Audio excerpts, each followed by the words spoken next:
on Enlightened World Network, and today's topic is life as process.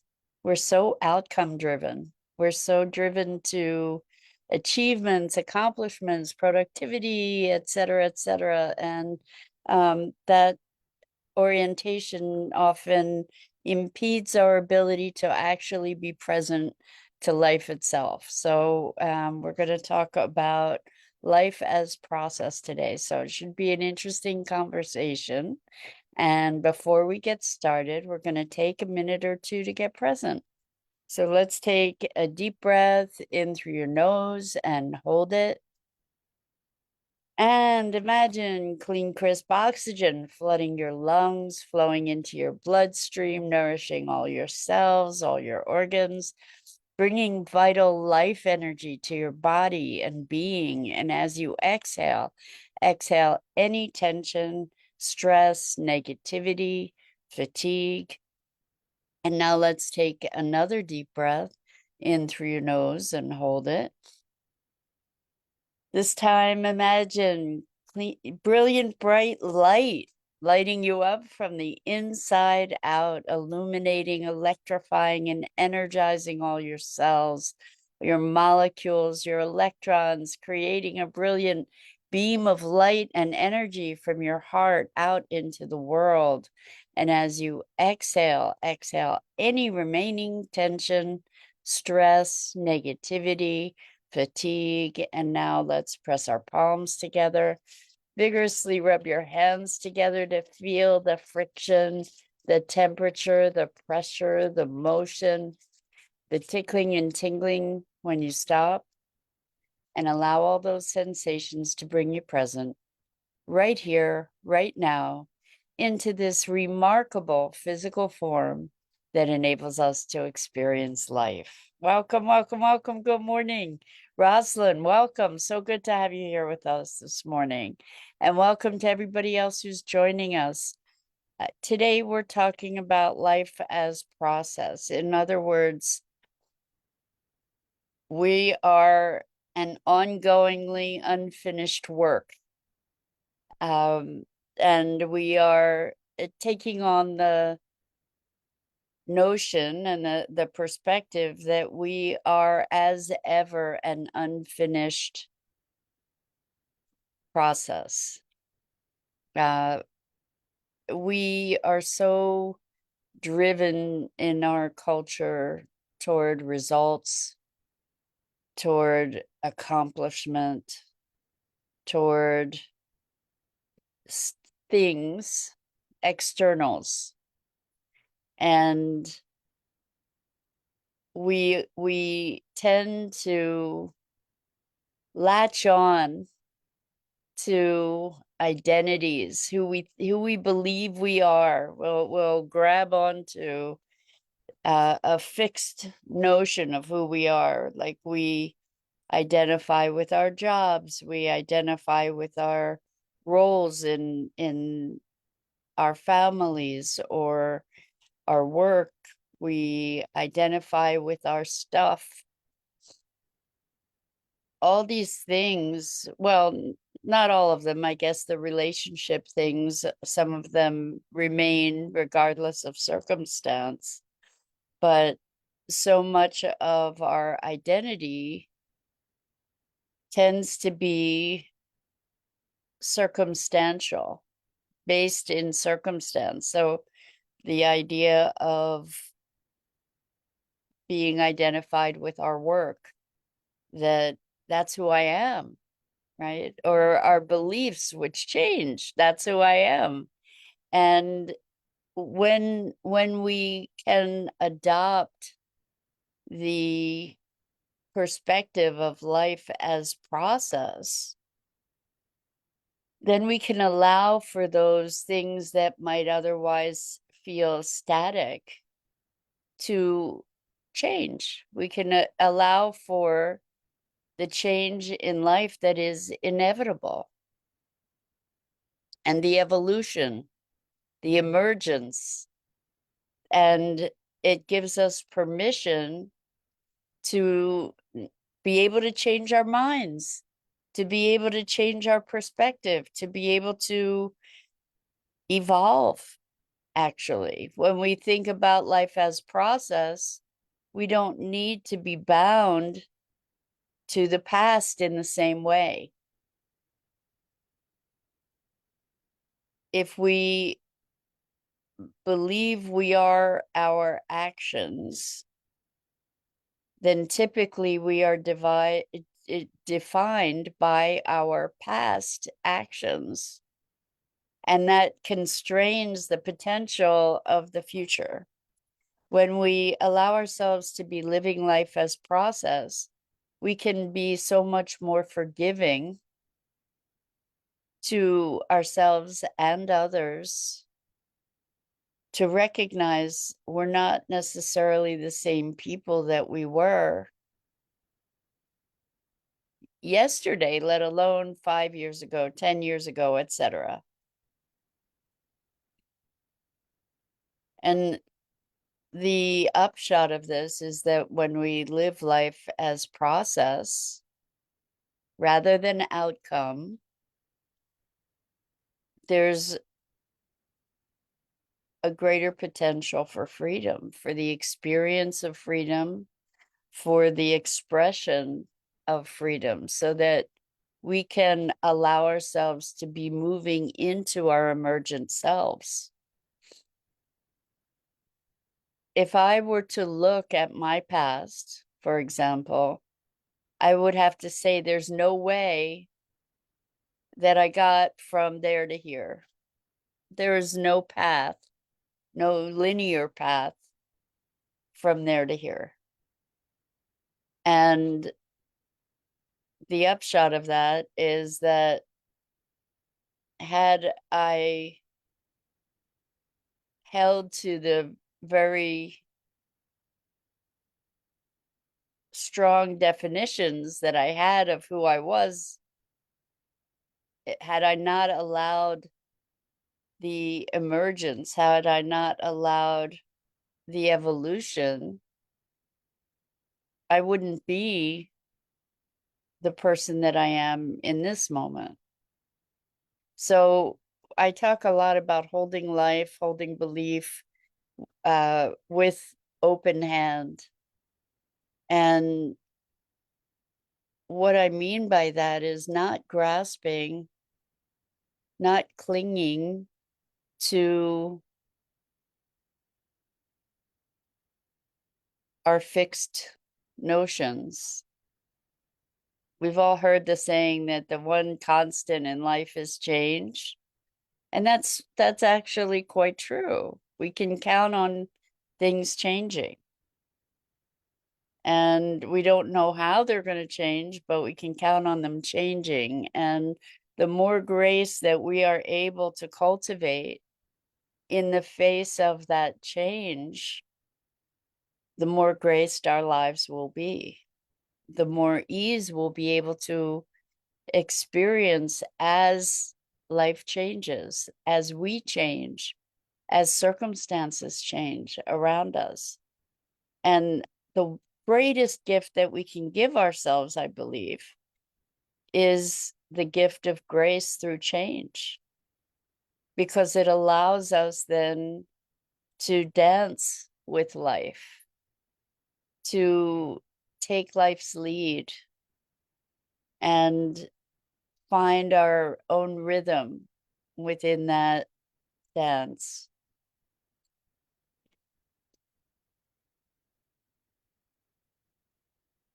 When we look at life as process, we can also recognize the many different factors that influence that process. We are automatically connected, more connected to a bigger picture that goes beyond our own limited perception of ourselves.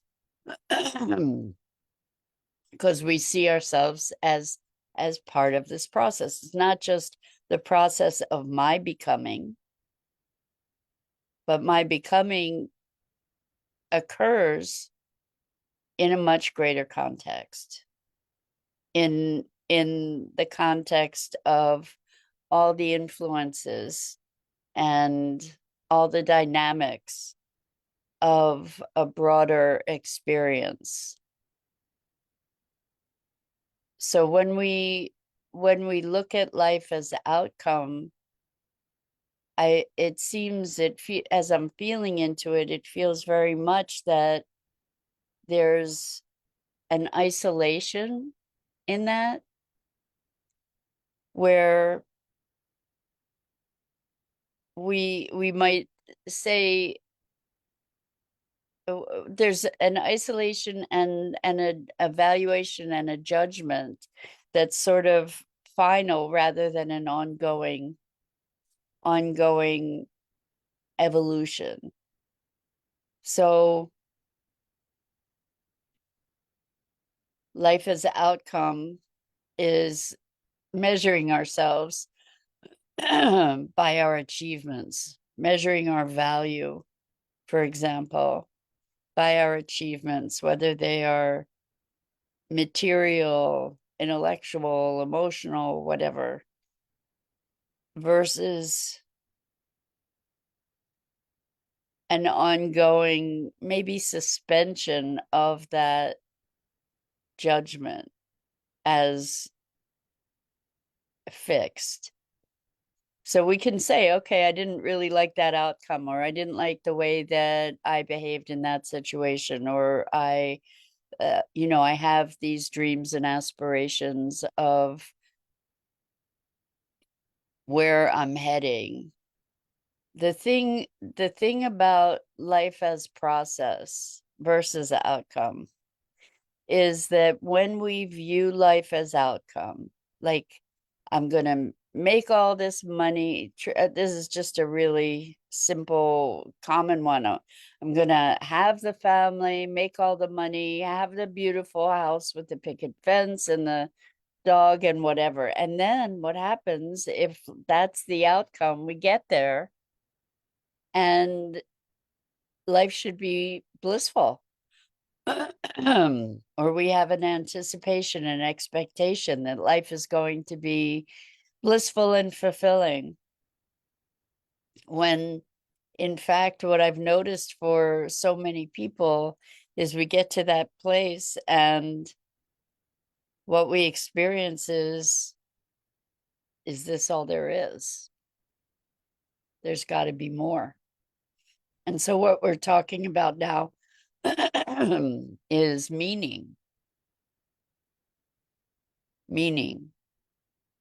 And when we have that sense of meaning, it's sort of the undercurrent or the underlying tapestry that connects all the outcomes, that transcends the outcomes, so to speak. And we have this sense of a greater connection, a greater tapestry. And in that expression of purpose and meaning, that too, that allows us, I think, to connect more deeply with life as process. Because it's not like with the deeper sense of meaning and purpose, while there may be objectives along the way, typically there's no endpoint. Whatever that sense of meaning and purpose is, it's an evolutionary, emergent type experience that is generated from that sense of meaning and purpose. And when we attach our meaning and purpose to things like what's coming to mind is parenting, because kind of the objective of parenting is to, at least in my mind, not being a parent, admittedly, but is to support your kids into being able to become free thinking individuals, to support your kids into being able to be creating lives that they find fulfillment in, and to be developing a certain level of independence. I know that parenting doesn't end, but there are demarcations, I would imagine, where kids ideally become more independent. And so when that happens, when the nest is empty, that can be a crisis if we've identified with the earlier phases of parenting, the active hands-on day-to-day of parenting, because of the way we've identified in that whole process. So when we can, I don't know if that is the best example or not, but what I see is that if I believed, and I think I'm saying this for me, but the reason I'm saying it is because I think it applies to all of us. If we believe that we are a fixed entity, life is over before we even start. And when we embrace life as a process, there's it gives us more space to be able to embrace change, to change our minds. Going back to what we were saying in the beginning, to be able to change our minds, to be able to grow, to be able to be in this responsive, collaborative unfolding of life, this dance that is a give and take, that is a back and forth and dip and twirl together.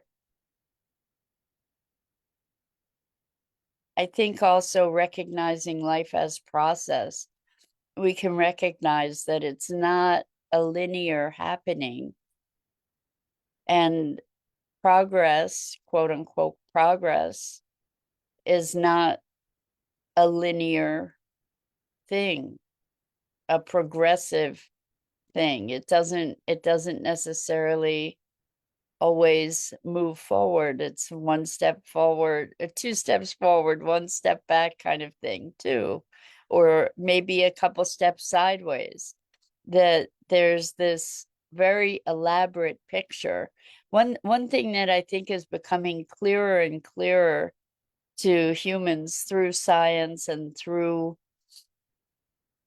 our growing awareness of the systems that are interoperational on the planet is that there's a much greater complexity than we had imagined, that there's a much greater diversity and interrelationship and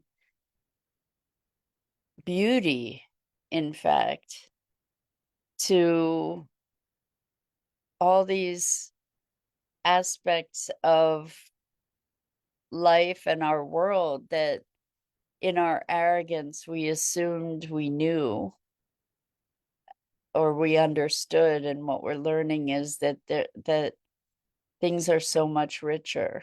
And what I'm thinking about now is just discovering that there are in the forest all these underground mycelial and bacterial and organic connections between, and communications between all the different plants and critters that are involved in an ecosystem. We were talking yesterday about keystone species and how the shifting of one species can change a whole ecosystem and ecology. And that is very much a part of recognizing life as process, that there's this incredibly rich tapestry of interconnected and interwoven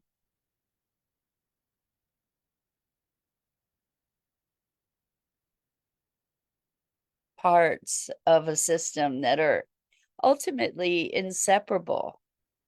These parts, they can't exist without each other. So, for instance, in Yellowstone, went, they had eradicated the wolves and the whole ecosystem declined as a result. So life as process, life as systems, maybe. And these systems aren't necessarily bounded. You know, the boundaries that we recognize for the systems are arbitrary because they're all interwoven, they're all interconnected. And if we can see our lives, see ourselves as systems within systems within systems, processes within processes within processes, then we start to connect more deeply and directly to the magic of life itself, to the magic of our own unfoldment, our own evolution, our own emergence. And it's not like we're getting to an end point in that emergence. And when we think what's coming to mind is that, again, life is process. We're born, we grow into an expression, and then we decline. And a friend and I were talking, and they were talking about the composting phase of life, where life goes back to its beginnings. We call it death, and it's still part of a greater process of life, where this life cycle, birth, maturing, decline, death. I don't even know if I mean, we perceive it as decline, but it's part of this larger process that we are engaged in. And we have such a cultural fear of death, when in fact it is an essential part of a greater process.